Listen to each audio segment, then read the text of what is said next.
अच्छा जी, सबसे पहले हमारे खुरैश्त में जाएंगे अखरोट, जिनको मैं अभी पीसूँगी या मशीन से ग्राइंड कर दूँगी।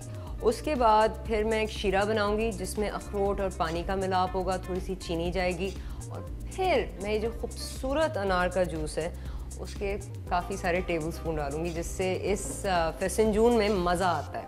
अच्छा, तो शुरू करते हैं इनको पीसने से। और उसके लिए मेरे पास है ये ब्लेंडर, और मैं 2-3 हाथ पर अखरोट के इसमें डाल रही हूँ। आप सोच लें आधा कप।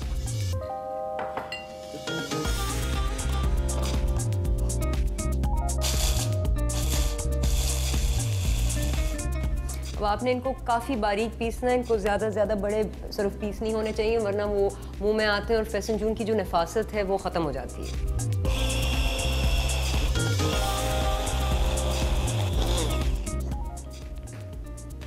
तो ये अब अखरोट काफ़ी बारीक पिस गए। अब हम अपने पतीले को तेज़ आंच पे रखें।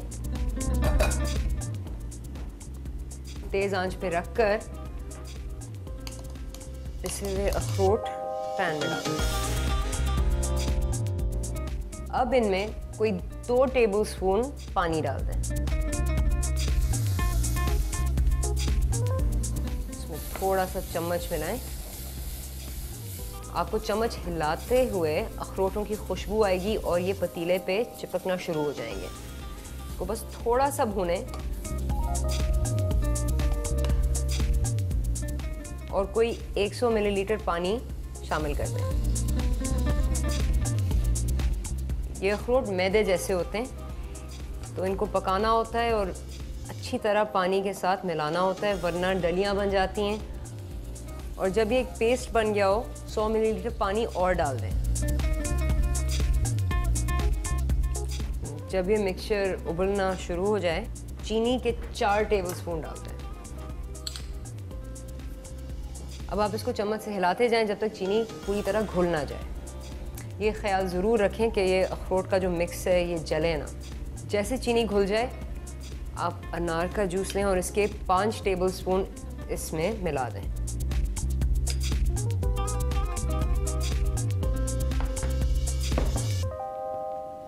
और ये जो मिक्स है इसका रंग एकदम बदल जाता है। अब अनार की थोड़ी सी खुशबू आनी शुरू हो जाती है अखरोट के साथ फ्यूज़ करते हुए या मिलते हुए।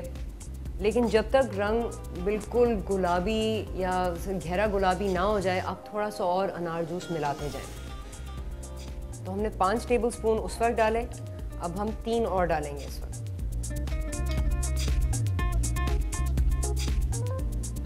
आपको फैसनजून के इस खुरैश्त में या स्ट्यू में अनार और अखरोट की बराबर खुशबू आनी चाहिए।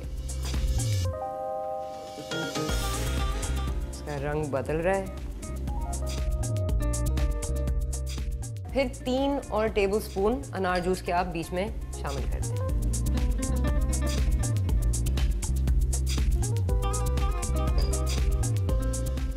अब आप इस मिक्स को हल्की आंच पे कोई 2-3 मिनट पकाएंगे। अखरोट का जो कच्चापन था वो इससे निकालना है।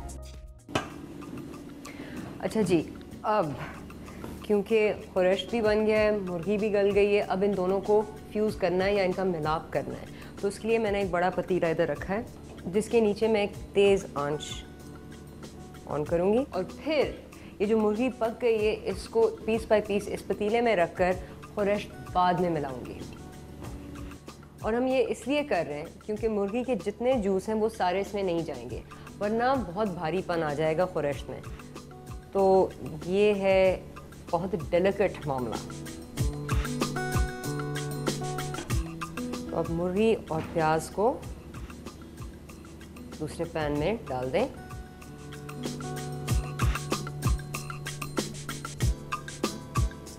अब मुर्गी के आधे जूस मैं पैन में भी शामिल कर रही हूँ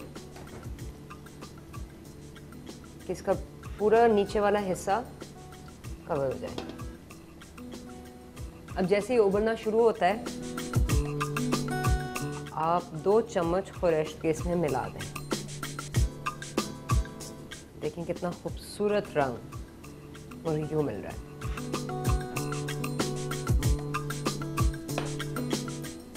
बहुत एहतियात से एक दो दफ़ा हिला दें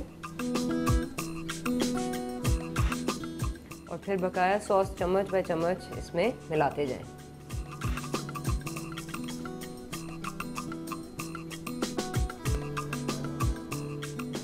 चलें, एक दफ़ा सारा खुरश मिल गया इसमें, तो आप चम्मच आराम से चलाएं। और अब आई बारी मसालों की। सबसे पहले एक गरम मसाला मैंने बनाया हुआ है दालचीनी का, जवैत्री का और काली मिर्च है और जवैत्री है। मैंने इसको पीस कर एक साथ एक भरा हुआ चम्मच टीस्पून आप अपने मिक्स में डाल दें। फिर मैं 2 टीस्पून नमक के इसमें शामिल कर रही हूँ। अच्छा, अब मेरे पास घर में ज़ाफ़रान नहीं थी, और ज़ाफ़रान ईरानी खाने की एक अहम स्पाइस है, मसाला है। लेकिन अगर आपके पास ज़ाफ़रान ना हो, आप ज़रूर हल्दी इस्तेमाल कर लें, थोड़ी सी हल्दी उसके बजाय। तो बिल्कुल चुटकी बराबर हल्दी आप बीच में मिक्स करें। अब आप एहतियात से चम्मच चलाएं।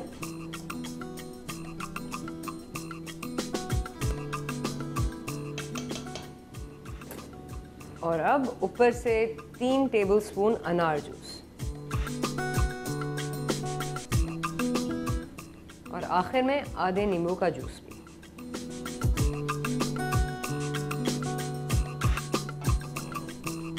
एक दफ़ा और चम्मच चलाएं।